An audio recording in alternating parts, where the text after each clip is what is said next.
My parents hated me, and when I planned my wedding, they crashed it and started threatening me with a lawsuit, saying they would take my company away. I was born into a world that seemed to reject me from the very start. My parents, who should have been my first source of love and safety, treated me like an unwanted burden. I was the youngest of three, and from as early as I can remember, it was clear I was the mistake. My parents had my older siblings later in life, when they were more financially stable, and the age gap between us was significant. They had already settled into a comfortable routine when I came along, and my arrival disrupted their plans. It felt like they never forgave me for that. My earliest memories are of being ignored or scolded. If I cried, I was left alone to cry it out. If I wanted to play, I was told to entertain myself. There were no bedtime stories or cuddles, no comforting words when I scraped my knee. My parents weren't physically abusive, but their neglect and emotional coldness cut just as deep. I was treated more like an inconvenience than a child, an unwanted guest overstaying his welcome. School was supposed to be my escape, a place where I could find solace and maybe some semblance of normalcy. But it turned out to be just another battleground. From the very first day, it was clear that my teachers had little patience for me. I was eager to learn, desperate to please, but no matter how hard I tried, it was never enough. My grades were consistently lower than my peers, even when I knew I had done just as well, if not better. At first, I thought I was just stupid, that I wasn't as smart as the other kids. But as the years went on, it became clear that the issue wasn't my intelligence. It was my teachers. They seemed to take an almost perverse pleasure in knocking me down. Every time I raised my hand in class, I was either ignored or ridiculed. My assignments were scrutinized more harshly than others, and even when I followed the instructions to the letter, I would receive vague feedback like, "You can do better," or "This isn't good enough." Good. There were times when I would overhear my teachers talking about me in the hallways, assuming I wasn't around. They called me difficult, troublesome, and once, one of them even said, "He's just not a likable kid." That one stung the most. I wasn't sure what I had done to make myself so unlikable, but I internalized it. I started believing that maybe I really was the problem. Despite everything, I wasn't completely alone. My classmates, for reasons I still don't fully understand, were always kind to me. Maybe they could sense the way the adults treated me and felt sorry for me. Or maybe they just saw something in me that the teachers didn't.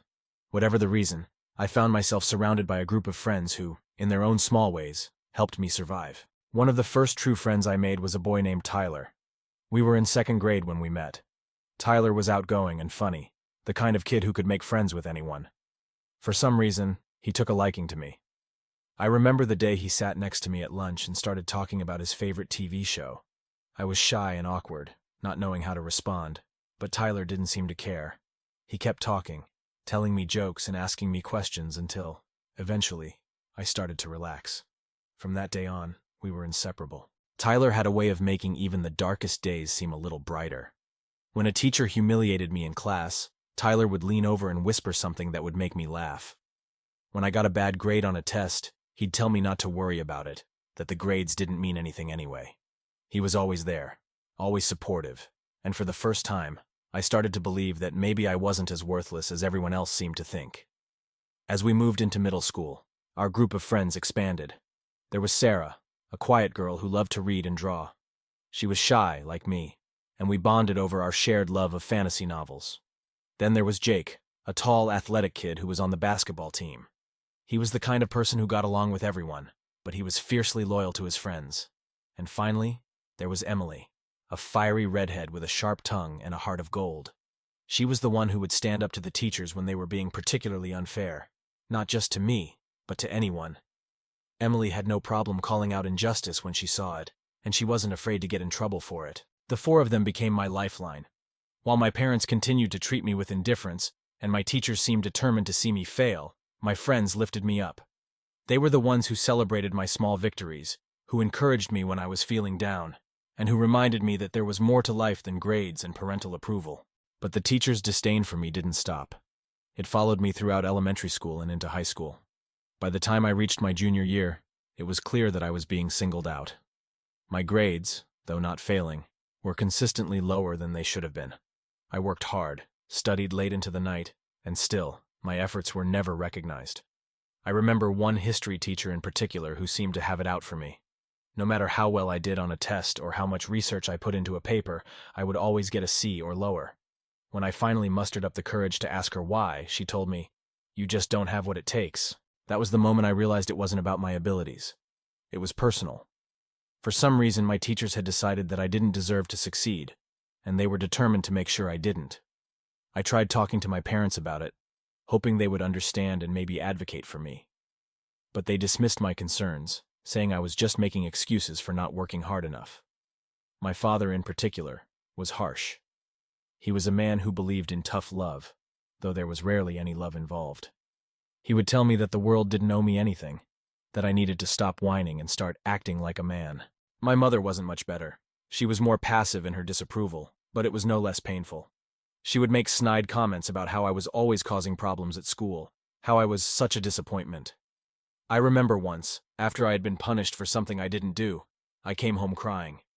My mother looked at me with a mixture of annoyance and disdain and said, "You need to toughen up. No one likes a crybaby." It was around this time that I began to seriously consider giving up. It felt like I was fighting a losing battle, one that I could never win. The thought of dropping out of school crossed my mind more than once, but every time I was about to give in, my friends would pull me back. Tyler, Sarah, Jake, and Emily, each of them, in their own way, kept me grounded. They reminded me that I wasn't alone, that I had people who cared about me, even if it felt like the rest of the world was against me. One of the most shocking events of my high school years happened during my senior year. There was a school-wide competition for a scholarship that would cover college tuition. It was based on a combination of academic performance, an essay, and an interview. Despite my struggles, I was determined to win it. I knew I was just as capable as anyone else, and I saw this as my chance to prove it. I worked tirelessly on my application, pouring my heart and soul into the essay. I stayed up late studying for the exams, making sure I was as prepared as possible. When the day of the interview came, I was nervous, but I felt ready. I walked into that room with my head held high, determined to show them what I was made of. The interview seemed to go well. The panel of teachers asked me questions about my goals, my experiences, and why I thought I deserved the scholarship. I answered honestly, talking about my passion for learning and my determination to overcome the challenges I had faced. For the first time, I felt like they were actually listening to me, that maybe they were seeing me for who I really was. But then, a few days later, the results were announced. I didn't win. Not only that, but the scholarship went to a student who had a well-known reputation for being the teacher's pet. It was clear to everyone that the decision had been rigged. My friends were outraged, and even some of the other students were shocked by the blatant favoritism. But there was nothing I could do. Complaining would only make me look like a sore loser, and I knew that any protest would fall on deaf ears. That was the final straw for me. I had always known that the system was against me, but this was the first time it had been so blatant, so in my face. I felt utterly defeated. My friends tried to console me, but I was beyond comforting. The realization that no matter how hard I tried, I would always be seen as less than, was too much to bear. It was during this dark period that I met the last true friend who would become a part of our group, Nathan. Nathan was a transfer student who had just moved to our town in the middle of the school year. He was quiet and reserved, with a sharp mind and a dry sense of humor. Nathan had his own troubled past, though he didn't talk about it much. We bonded over our shared experiences of being outsiders, of not fitting in with the expectations placed on us. Nathan was different from my other friends in that he didn't try to cheer me up or tell me that things would get better. Instead, he acknowledged my pain and anger, and he didn't shy away from the harsh realities of our situation. He understood that sometimes life wasn't fair, and he didn't sugarcoat it. But he also encouraged me to keep going, not for the approval of others, but for myself. "You're not here to make them happy," he told me one day as we sat in the bleachers after school. "You're here to live your life, and screw anyone who tries to tell you otherwise." Nathan's words stuck with me. They were a turning point, a shift in my mindset. I realized that I had been seeking validation from people who would never give it to me, and in doing so, I had been giving them power over my life. I decided then and there that I wouldn't let them control me anymore. If they wanted to see me fail, I would succeed just to spite them. With the support of my friends, I made it through the rest of high school. My grades didn't improve much, but I didn't care as much anymore. I knew that the grades were a reflection of the teacher's biases, not my abilities. I focused on what I loved: reading, writing, and learning for the sake of learning, not for a letter on a report card. Graduation day was bittersweet. On one hand, I was relieved to be leaving behind the toxic environment of my high school. But on the other hand, I was scared. The world outside those walls was unknown and intimidating.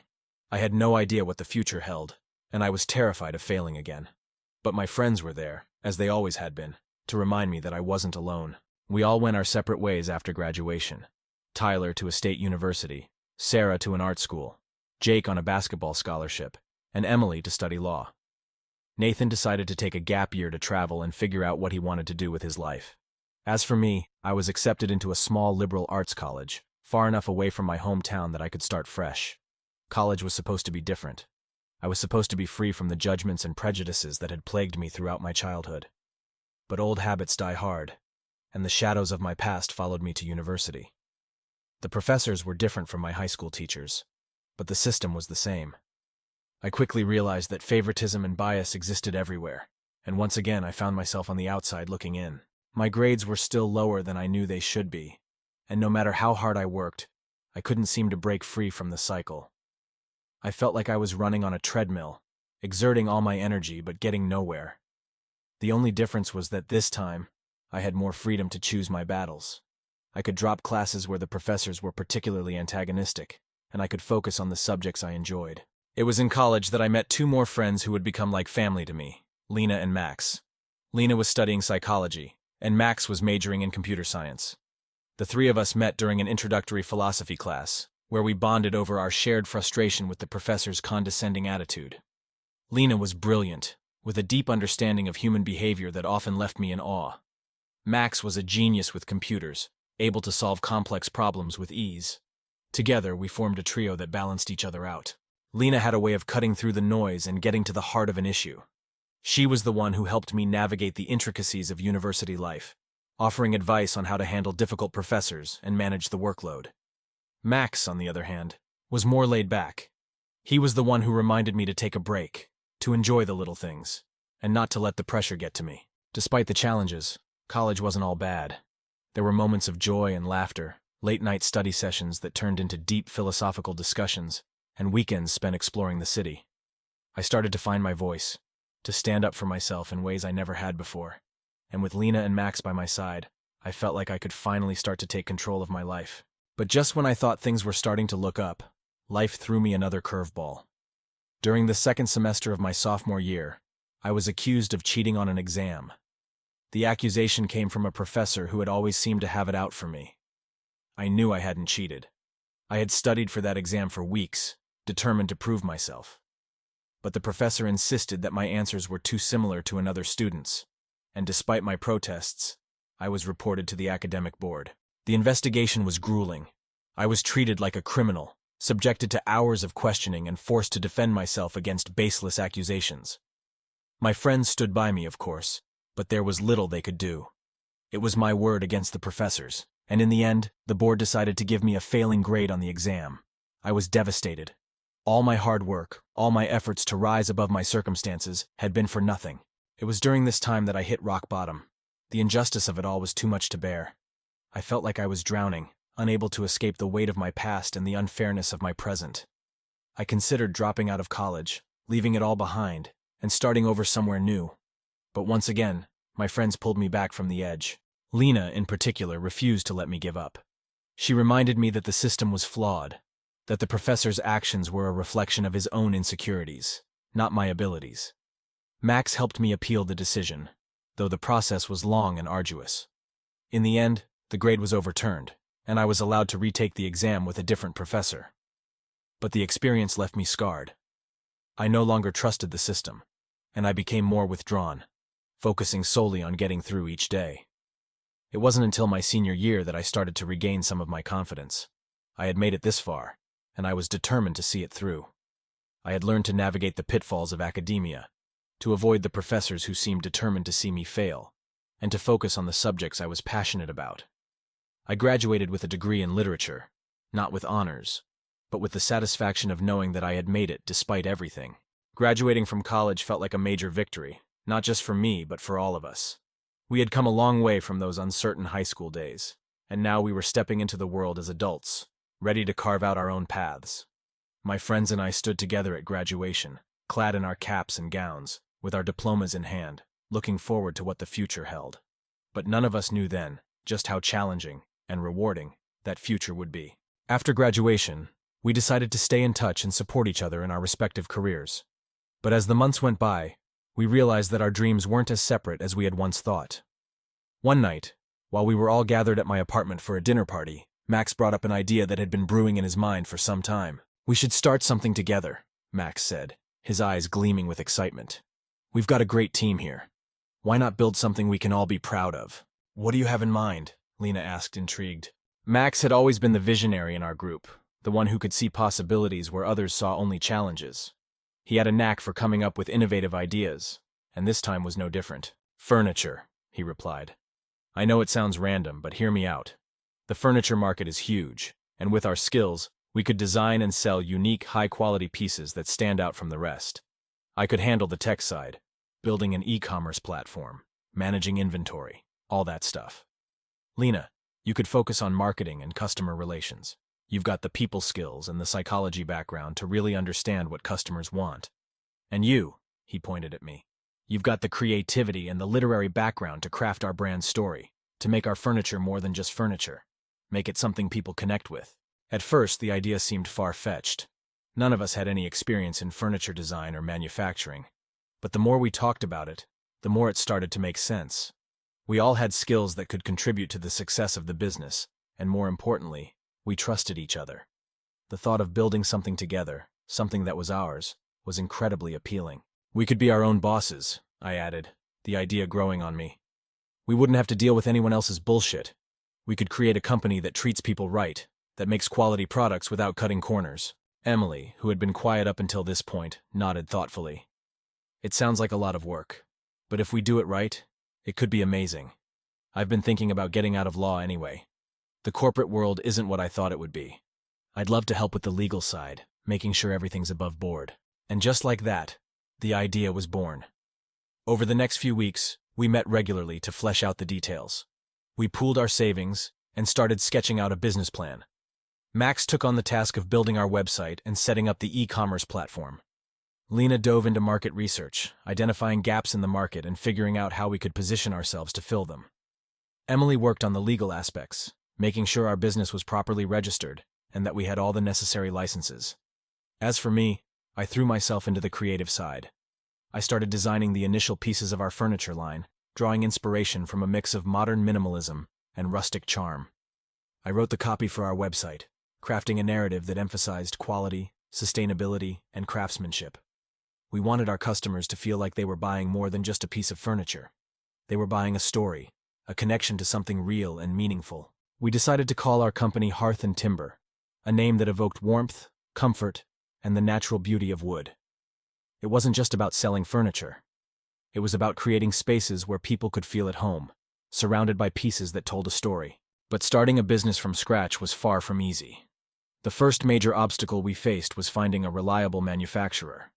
We wanted to keep production local to ensure quality and support the community.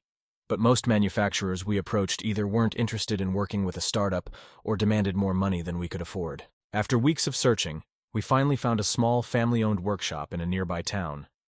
The owner, Mr. Carter, was an elderly man with decades of experience in woodworking. He was skeptical at first, but after seeing our designs and hearing our story, he agreed to take a chance on us. He admired our passion and was willing to work with us on a smaller scale to start, with the understanding that we would grow together. With production underway, we turned our attention to launching the business. Max had built a sleek, user-friendly website that showcased our designs beautifully. Lena crafted a marketing campaign that focused on social media, using Instagram and Pinterest to reach potential customers who appreciated quality craftsmanship and unique designs. But despite our best efforts, the first few months were brutal. We weren't getting nearly as many orders as we had hoped. The competition was fierce, and established brands had much bigger marketing budgets than we did. Our savings were dwindling fast, and the pressure was mounting. One of the most shocking setbacks came when we discovered that a larger, well-known furniture company had copied one of our designs and was selling it at a lower price. They had the resources to mass-produce the piece cheaply, and we couldn't compete with their pricing. It felt like a punch to the gut.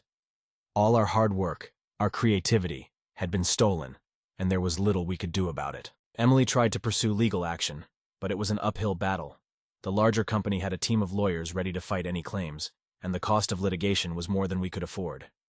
It was a hard pill to swallow, but we had to let it go and focus on moving forward. The stress started to take its toll on all of us. We were working long hours, often late into the night, trying to keep the business afloat.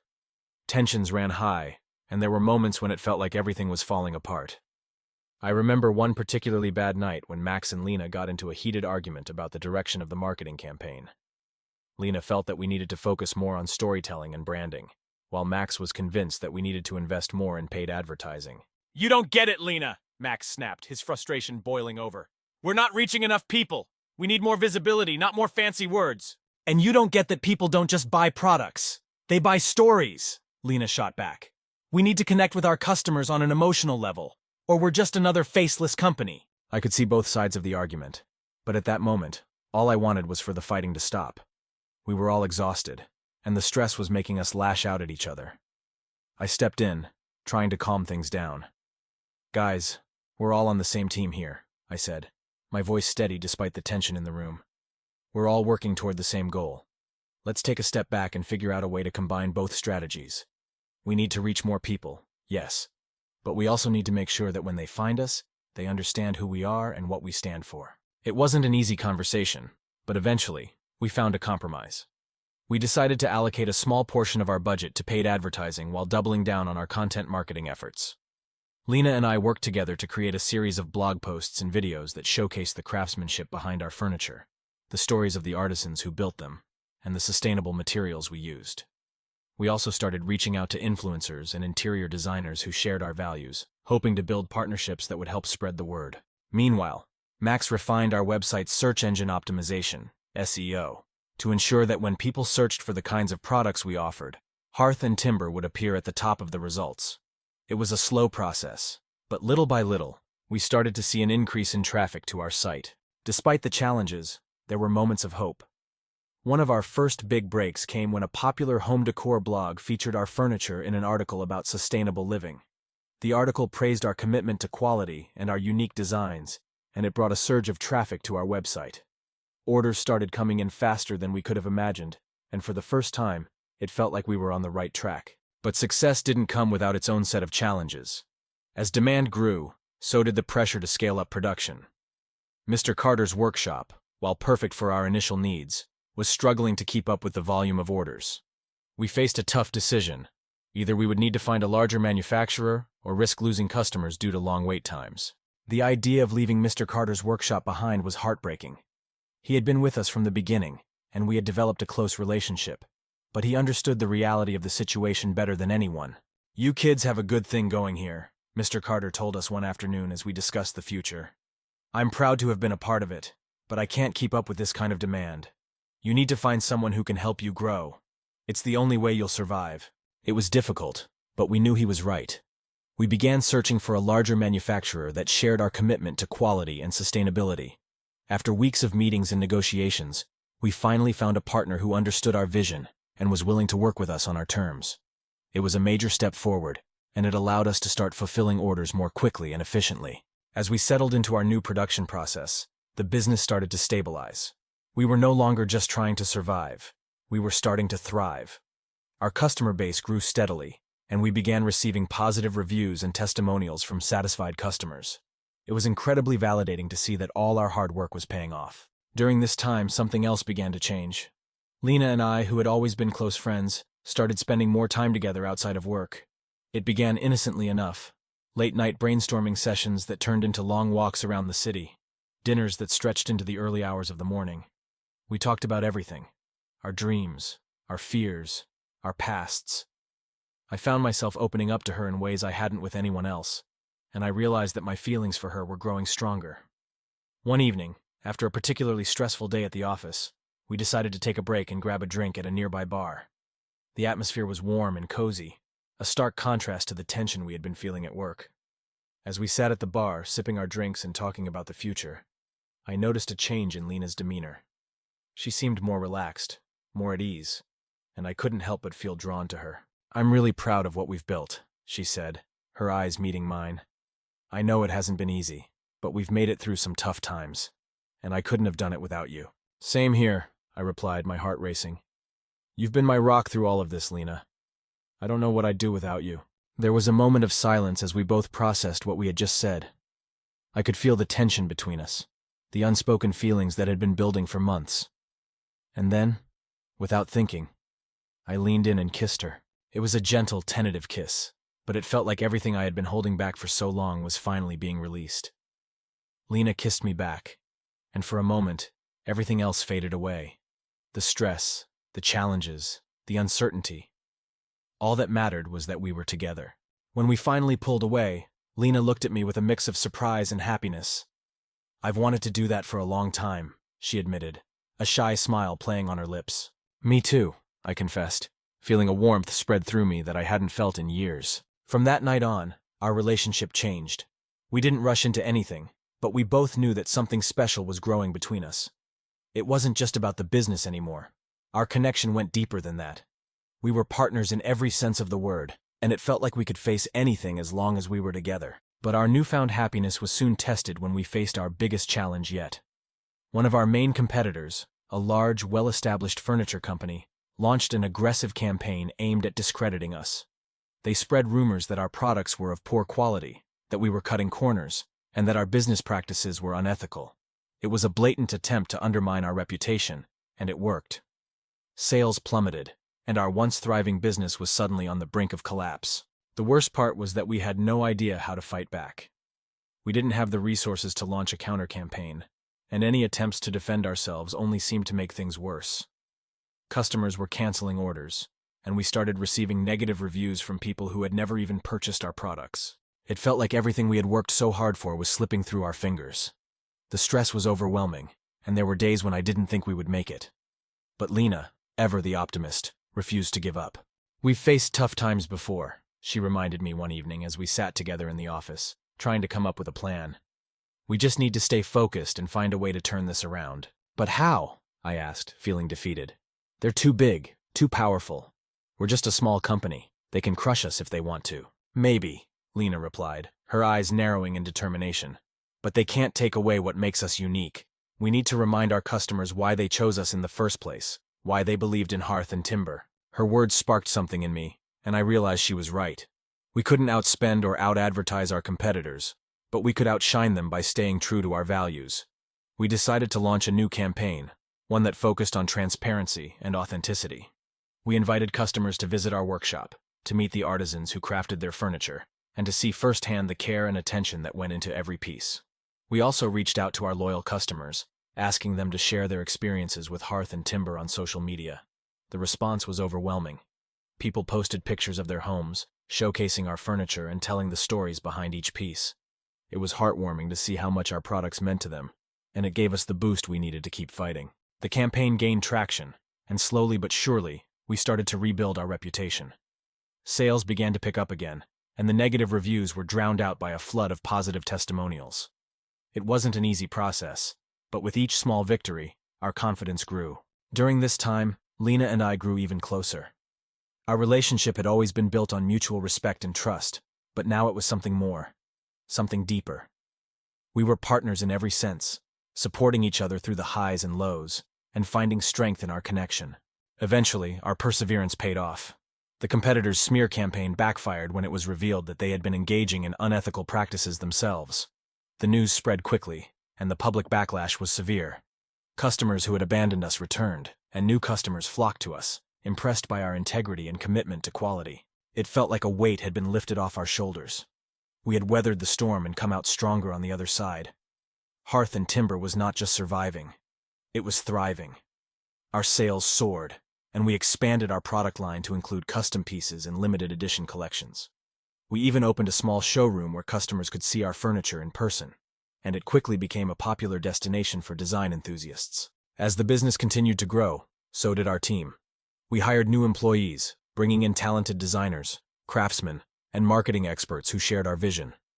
It was amazing to see how far we had come, from a group of friends with a dream to a successful company making a real impact in the industry. And through it all, Lena and I remained inseparable. Our relationship blossomed, and we supported each other not just in business, but in life. We celebrated our successes together, leaned on each other during the tough times, and built a future that was filled with hope and possibility. Planning a wedding is supposed to be one of the most joyous times in a person's life. For Lena and me, it was no different. After everything we had been through together, the challenges, the triumphs, the moments of doubt, and the overwhelming joy of building a life and a business, we were finally ready to make it official. Our relationship had been tested time and again, and each time we had come out stronger.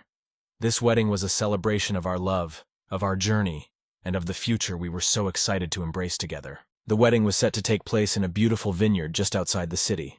It was the perfect venue, with rolling hills, lush greenery, and a view of the sunset that was nothing short of breathtaking. We had invited all of our closest friends and family, including everyone who had supported us throughout our journey with Hearth and Timber. It was going to be a small, intimate affair, just the way we wanted it. As the big day approached, everything seemed to be falling into place. The venue was decorated with Lena's impeccable taste, simple yet elegant, with soft white flowers and rustic wooden accents that perfectly reflected our style. Max was in charge of the music, and he had put together a playlist that blended our favorite songs with romantic classics. Emily, ever the organized one, had taken on the role of wedding planner, ensuring that everything ran smoothly. Even Tyler, who had become a bit of a nomad in recent years, traveling the world and working as a freelance photographer, had flown in to be my best man. It felt like the culmination of all our hard work, all our dreams. Lena and I were about to start the next chapter of our lives, surrounded by the people we loved the most. But as fate would have it, the day that was supposed to be the happiest of our lives quickly turned into one of the most shocking and chaotic. The ceremony was set for late afternoon, just as the sun was beginning to dip below the horizon, casting a golden glow over the vineyard. Lena looked stunning in her dress, a simple yet elegant gown that accentuated her natural beauty. I could hardly believe how lucky I was as I stood at the altar, waiting for her to walk down the aisle. As the ceremony began, everything was perfect. The officiant spoke about love and commitment, about the journey Lena and I had taken to get to this point. I could feel the warmth and love from everyone gathered there, and as I looked into Lena's eyes, I knew that no matter what happened, we were going to be okay. But just as the officiant asked if anyone had any objections to our marriage, the doors to the venue flew open with a loud bang. Everyone turned in shock as my parents stormed in, their faces twisted with anger and resentment. The sight of them immediately sent a chill down my spine. I hadn't invited them to the wedding for obvious reasons, but I never imagined they would crash it in such a dramatic fashion. "What are you doing here?" I asked, my voice trembling with a mix of shock and anger. My father stepped forward, his eyes cold and hard. "We're here to stop this travesty of a wedding," he said, his voice echoing through the room. "You're making a huge mistake, and we're not going to let it happen." Lena tightened her grip on my hand, her eyes wide with fear and confusion. "What are you talking about?" she asked, her voice barely above a whisper. "You've been a terrible son," my mother spat, stepping up beside my father. "You've disrespected us, cut us out of your life, and now you think you can just get married and start a new life without us? Not on our watch." The guests were whispering among themselves, clearly shocked and uncomfortable with the sudden intrusion. Max, Emily, and Tyler quickly moved to stand by my side, their faces set in determination. "You need to leave," Max said firmly, his tone leaving no room for argument. But my parents were not deterred. "We're not going anywhere until we make this right," my father declared. "You've disgraced this family, and you're not fit to run a company. We're here to take what's rightfully ours." I couldn't believe what I was hearing. "What are you talking about? Hearth and Timber is my company, my life's work. You have no claim to it." "That's where you're wrong," my father sneered. "We've already spoken to our lawyer. You wouldn't have any of this if it weren't for us. We funded your education, raised you, and this is how you repay us? By cutting us out of your life? We're going to make sure you pay for what you've done." The situation was spiraling out of control. I could see the panic and confusion on the faces of our guests, and I knew we needed to act quickly. Without hesitation, Emily pulled out her phone and started dialing. "What are you doing?" my mother demanded, her voice rising in anger. "I'm calling the police," Emily said calmly. "You've crashed this wedding, and now you're making threats. This is private property, and you're trespassing." My father's face turned an alarming shade of red. "You can't do this to us! We're his parents!" "You lost the right to call yourselves his parents the moment you decided to ruin his wedding," Emily shot back, her voice icy. The tension in the room was palpable as we waited for the police to arrive. My parents continued to hurl accusations and threats, but I could barely hear them. My mind was racing, trying to process what was happening. How had things come to this? Why were my parents so determined to destroy everything I had worked for? Within minutes, the police arrived and escorted my parents out of the venue. It was a humiliating scene, and I could feel the eyes of every guest on me as I watched my parents being led away in handcuffs. I felt a mix of relief and deep sadness. This wasn't how I had imagined my wedding day would go, but at least Lena and I were still standing together, ready to face whatever came next. But the nightmare wasn't over. The very next day, I received a notice that my parents were suing me for control of Hearth and Timber. They were claiming that they had a right to the company because they had supported me financially during my upbringing. It was an absurd and baseless claim, but it was clear they were serious. "I can't believe they're doing this," I said, my voice thick with disbelief as I read through the legal documents. "This is insane." Lena put her hand on my shoulder, her touch comforting. "We'll fight this and we'll win," she said firmly. "They don't have a leg to stand on." Emily, who had quickly taken charge of the situation, was already on the phone with our lawyer, a sharp-witted woman named Claire, who specialized in corporate law. Claire had been with us since the early days of Hearth and Timber, and I trusted her completely. "They're trying to scare you," Claire said after reviewing the case. "They're hoping you'll back down, but they don't have a solid case. We'll fight this in court, and we'll make sure they don't get away with this." But despite Claire's reassurances, the thought of going to court against my own parents was terrifying.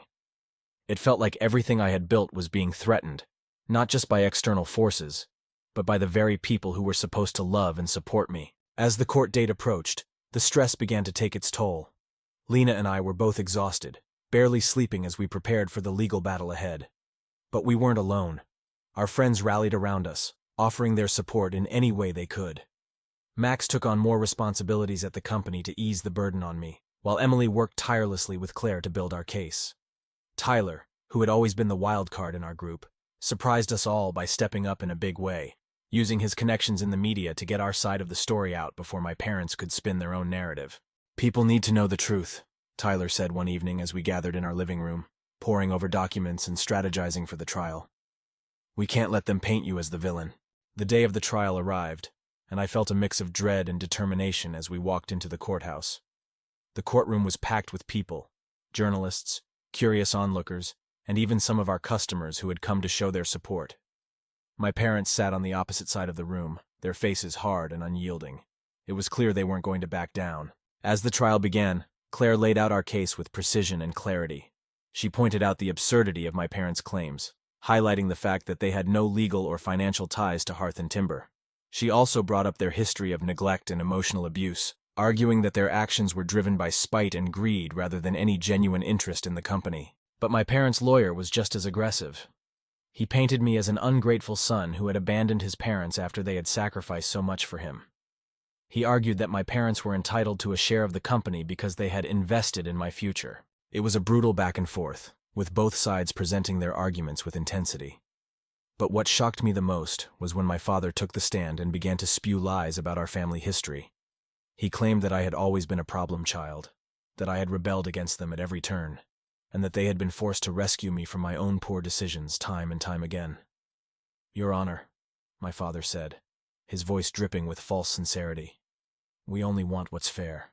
We want our son to succeed, but we can't stand by and watch him throw away everything we've worked for."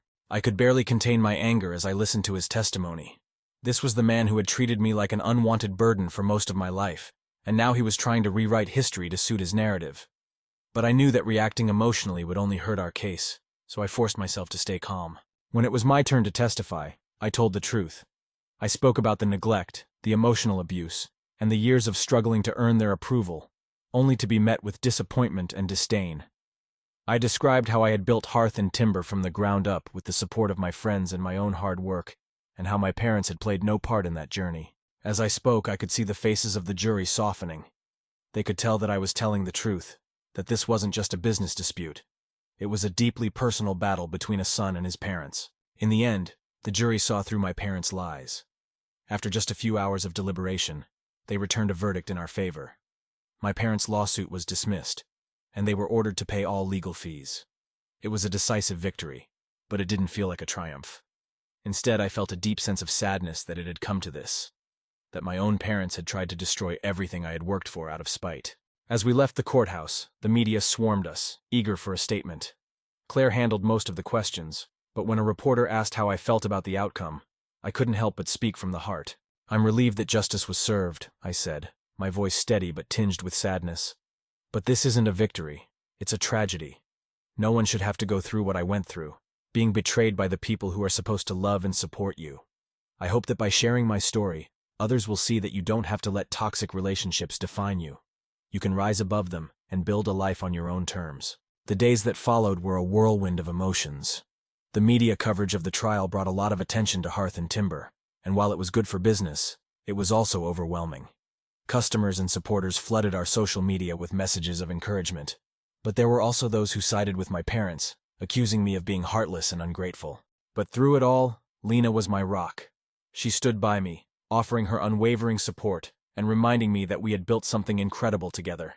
Something that no one could take away from us. "We're in this together," she said one evening as we sat on our porch, watching the sunset. "No matter what happens, we'll face it as a team." Her words gave me the strength I needed to move forward. I knew that as long as we had each other, we could handle anything life threw at us. As the dust settled from the trial, Lena and I began to focus on our future. We finally had the wedding we had dreamed of, a small private ceremony with just our closest friends. It wasn't as grand as the original wedding, but it was perfect in its simplicity. We exchanged vows under the stars, surrounded by the people who had supported us through thick and thin. In the months that followed, Hearth and Timber continued to thrive. The publicity from the trial, combined with our renewed focus on transparency and customer engagement, helped us expand our reach even further. We opened new showrooms in several cities, launched a line of eco-friendly furniture, and even started a charitable initiative to support local artisans and craftsmen. But more importantly, Lena and I built a life together that was filled with love, joy, and purpose. We bought a house in the countryside, a peaceful retreat where we could escape the stresses of running a business and enjoy the simple pleasures of life. We traveled, explored new places, and made memories that would last a lifetime.